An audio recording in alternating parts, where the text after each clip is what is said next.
Hello and welcome to another video. Sorry my bookshelves are kind of empty. I planned on filming this like a couple days ago before I started packing up my books because I'm moving and I procrastinated, so here we are.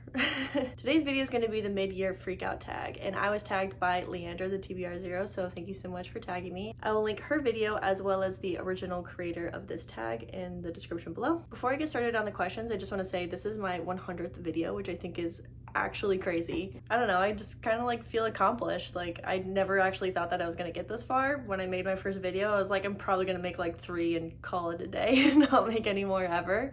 But here we are 100 videos later, so thank you for sticking with me. All right, on to the freakout tag. This is the second mid-year tag that I've made. Last one, I don't really remember making it last year, but I know I did it.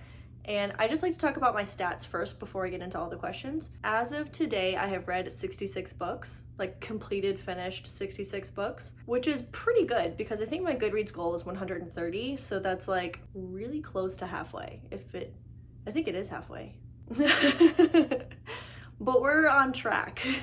We're on track to make the 130 books by the end of the year. I don't know how many pages that is, but like it's a lot. So I've been keeping track in my reading journal of all the books that I've been reading, and this is kind of just like a little overview of them, where this side I've been coloring in each book I'm reading. The color codes aren't really like that important. They don't really mean anything. But it's basically just books I read for work and books I read for YouTube for my own time.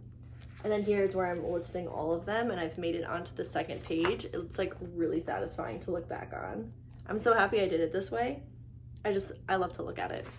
And then here's some more charts and numbers. I have all of my genres that I've read so far this year and how many books and pages I've read for the first 6 months. Nothing really too special. I'm sorry I don't have more numbers. I didn't really plan for this video. It's kind of last minute, honestly. But like, you know, that's kind of how all my videos have been this year. Finally moving on to the questions. Question number 1 is best book you've read so far. This is a question that I always struggle with. Like I always struggle with favorite books I've read in a certain period of time because like I read so many books in a month that it's hard to remember what books I read like 3 months ago and how they compared to books I've read yesterday. One of them that's really standing out is The Hating Game by Sally Thorne and The Kiss Quotient by Helen Huang. I got this one for Christmas, I'm pretty sure, so I read it this year. And this one I did a video on in the winter, I think. I don't really remember. I'm pretty sure I read these two towards the beginning of the year and I really loved both of them. I think I like this one a little bit more just because it felt a little bit sweeter, but this one had a lot of like my humor in it and I really appreciated that. But like these are both romances. They're both blue and yellow. That was not planned. That was not planned at all. Anyways, I really enjoyed these two. Like they're standout romances that I've read. I've packed up a lot of my books, so I don't really know. I don't really have anything to show you right now. But I did read 2 of Joe Hill's comics, and I did a video on those too, and I really liked them. Like those are something different than anything I've ever really read before. I'm probably gonna think about those a lot. I'm probably gonna reread them around Halloween time. I forgot everything I've read. I read The Selection. That was a fun time. I would not say that that is one of the best books I've read though. Definitely gonna think about it for a while though. You know what? Let's move on to the next question. Best sequel you've read so far. I don't really tend to read sequels. I kind of read just the first book and then say I'm gonna read the sequel and then I never get to it. I read The Sanctum. That was a sequel. It was not good. So I'm on the fence right now between saying Heartstopper because I'm pretty sure I read books 2, 3, and 4 this year, and that was like a really fun sequel, but it's kind of hard to count graphic novels, especially books that everybody's read. Like I have a hard time saying that my favorite book is like a really popular book that everybody knows of, because like I kind of want these videos to be more of like book suggestions and recommendations. So part of it's like, I love this book, we all love this book, but check this one out too. You know what I mean? I think for this one, I'm gonna say The Drawing of the Three by Stephen King. Pretty sure I read this year. I don't know, the past 6 months and the past like 6 years are a blur. Like they're all the same thing. Anyways, so this is a sequel to The Gunslinger, and I've been trying to read all of the books in the Dark Tower series, and like I have a whole separate videos that I do for these. But this one was really good. Like the first book was pretty good. Like I think I ended up giving it like 3.5 stars, but this one was like significantly better, like 4 stars, I'm pretty sure. Hard to remember. But this one was really good, and I'm like really excited to get to the next one. Question number 3 is new release you haven't read yet but want to. The Fear by Natasha Preston. This book came out in March, and as soon as I found out about it, I ordered it immediately. I ended up pre-ordering it because I found out about it like 2 days before it was actually released, so I like pre-ordered it but 2 days early. Anyways, so I got this in March, and I really wanted to read it because Natasha Preston is like one of my favorite authors. I have a bunch of her books right here. I don't know too much about it besides it's a thriller. Like all of her books tend to be murder thrillers. And I think she also does YA romances or new adult romances. I'm not exactly sure. I haven't read those. I only read her thrillers. Anyways, this came out in March, and I wanted to read it when I got it, but I was in the middle of like 3 other books. And then as I just happen to be, I'm always in the middle of 3 books, and I just haven't gotten to it yet, but really badly want to get to this soon. Number 4 is most anticipated release for the second half of the year. I don't know. I don't actually pay attention to release dates and new books that come out. The only way I found out about this one was by chance. I'm not really waiting for anything to come out in the second half of the year. I don't know. We're gonna skip this one. Number 5, biggest disappointment. I'm pretty sure I already packed this one away, but I kind of have 2 for this one. The first one is Lake's Edge by Lyndall Clipstone. This is a YA fantasy that I thought was going to be dark and kind of more horror, and it was like said it was going to be gothic, and it just kind of wasn't. It was like really drawn out, and the pacing was just all over the place, and I wasn't really interested in the characters.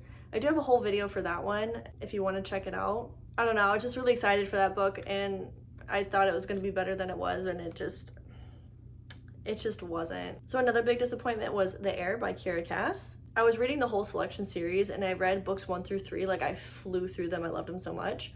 And I had to DNF this one like halfway through, and I just hated it. It was so bad. It was nowhere near comparable to the first 3. I'm like still upset about it. I even put it backwards on my shelves like this so I don't have to look at the spine. Number 6, biggest surprise. I don't even know what I read this year. I don't even know. Oh, A Monster Calls by Patrick Ness and like a bunch of other people. I thought that this was gonna be some kind of like children's story.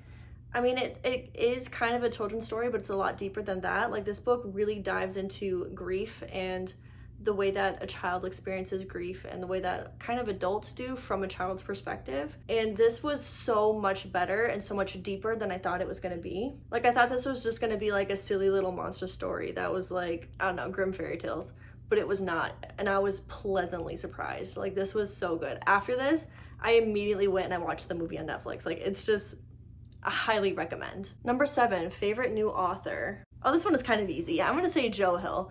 So I've actually only read 2 of his books, and they were both comic books, but they were like different.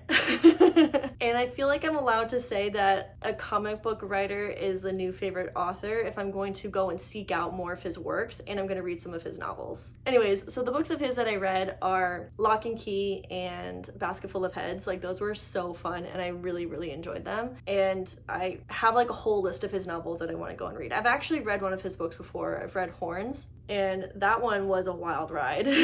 There's another one that's like a license plate. I can't remember the name of the book, but it's like a license plate, and I want to read that one. Also, in case you didn't know, Joe Hill is Stephen King's son, and I'm currently on a Stephen King binger. Number 8 is newest fictional crush. I don't really have fictional crushes. I don't know, this one is kind of hard to me because like I didn't really know what a fictional crush was until I discovered BookTube and Bookstagram and stuff like that. Like I didn't even know that people did this, but like I guess it kind of makes sense. And this one isn't really a new crush, it's an old crush that I'm relearning about.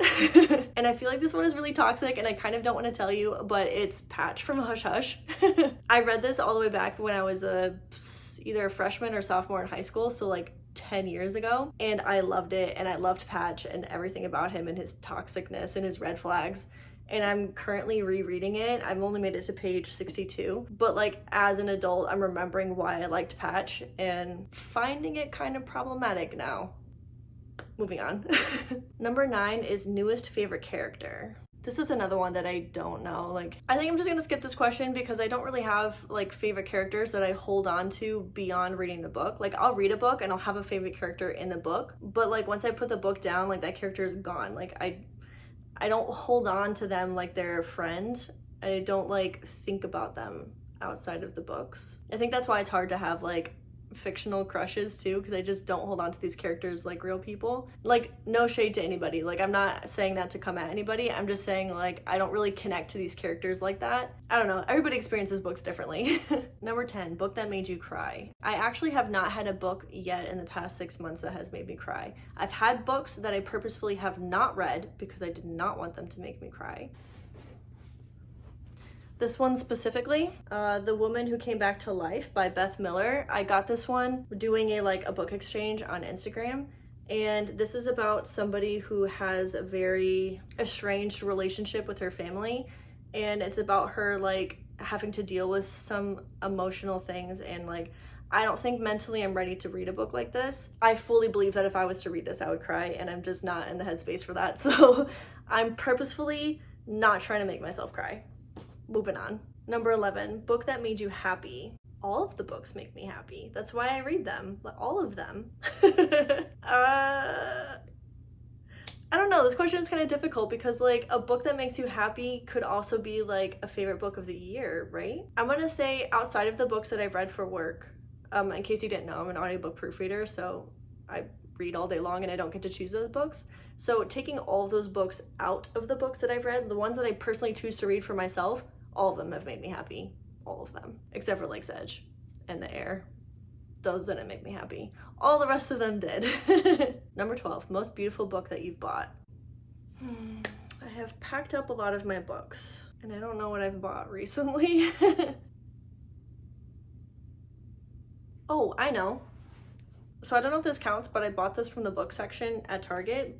It's one of those Burn After Writing books by Sharon Jones. They have multiple different covers for this, and like this one was just so pretty. I wanted this anyways because like, so you like go through when you fill out stuff, and I'm not gonna flip through because I've already started writing in this, but it's basically like a diary, and it gives you prompts and stuff to kind of get you to write about things you probably wouldn't normally write about, or kind of direction if they are things you normally would write about. And then afterwards you're supposed to just set it on fire. I don't know, I think it's a really pretty book. So I feel like this one doesn't count because I didn't buy this in the past 6 months, but I did buy this in the past 7 months, so it doesn't totally count because it's not 2022. But look at this one. Isn't this one beautiful? So this is Lizzie's Story by Stephen King. It did come with like a dust jacket to go on top of it that has like the name and like the author and stuff, but this naked book is so pretty. I love it so much. I feel like I'm just cheating on all these questions. Anyways, the last question is books you need to read by the end of the year. So many. There's so many I gotta read by the end of the year. I want to read A Court of Mist and Fury by Sarah J Maas. Like that's been on my list to read for like 4 months straight, and I just have not gotten to it. It's time, okay? It's time. The Stand by Stephen King, I started it, I'm like 70 pages in, but it's like over 1,000 pages, and I would feel really accomplished if I finished that by the end of the year. The Fear by Natasha Preston, I really need to get a move on and read this book. Like, it's time, I need to read it. Those are like the only really specific ones I have that I really want to read, but there's a ton of books that I want to read by the end of the year. I guess we'll see where this goes. But yeah, so that's gonna be it for today's video. Thank you so much for watching, and thank you for making it this far with me in my 100th video, which is still nuts. Like, it just blows my mind still. But yeah, thank you, and I'll see you next time. Bye.